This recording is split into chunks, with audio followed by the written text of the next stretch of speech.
میں آج آپ کو انشاءاللہ ایک ایسی آیت کا پتہ دیتا ہوں اور اجازت دیتا ہوں کہ جس کے کان میں بھی درد ہو ابھی اسی وقت آپ آزما لیں، انشاءاللہ اسی وقت درد ختم ہو جائے گا۔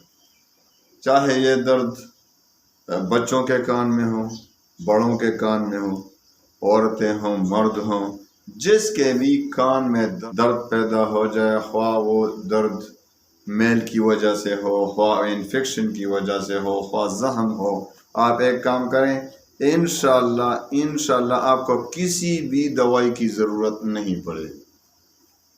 بہت آسان عمل، اور ابھی آزما کر دیکھ لیں۔ اللہ تعالیٰ ہم کو بیماریوں سے بچائے۔ اللہ تعالیٰ نے اپنے قرآن عظیم میں بہت شفا رکھی ہے۔ وَنُنَزِّلُ مِنَ الْقُرْآنِ مَا هُوَ شِفَاءٌ وَرَحْمَةٌ لِّلْمُؤْمِنِينَ۔ تو جب بھی کسی کے کان میں درد پیدا ہو جائے، خواہ بچہ ہو یا بڑا ہو، تو آپ ایسا کریں کہ سرسوں کا تیل تو آپ کے گھر میں ہوگا، یہ تو ہر گھر کی زینت ہوتی ہے سرسوں کا تیل۔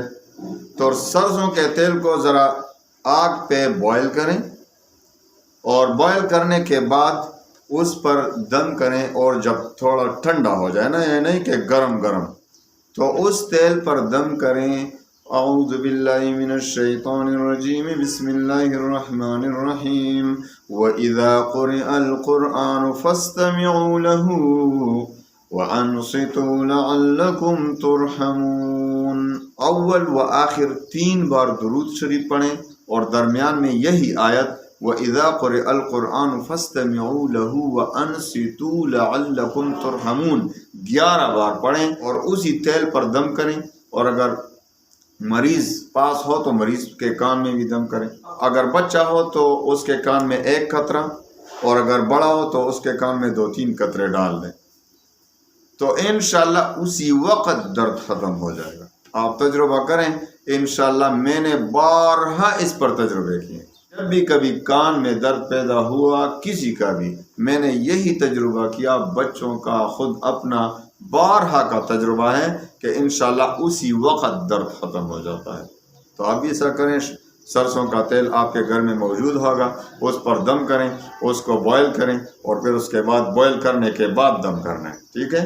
دم کرنے سے پہلے بوائل نہیں کرنا ہے، بوائل کریں تو اس کے بعد دم کریں۔ 11 بار یہی آیت، اور اول و آخر 3 بار درود شریف، اور پھر کان میں ٹپکائیں، انشاءاللہ اسی وقت درد ختم۔ اللہ تعالی ہم سب کو عمل کرنے کی توفیق عطا فرمائے۔ سب کو، عورتیں بھی کر سکتی ہیں، مرد بھی، سب کو اجازت ہے میری طرف سے۔ اللہ تعالی ہماری پریشانیوں کو دور فرمائے، ہماری بیماریوں کو دور فرمائے۔ وآخر دعوانا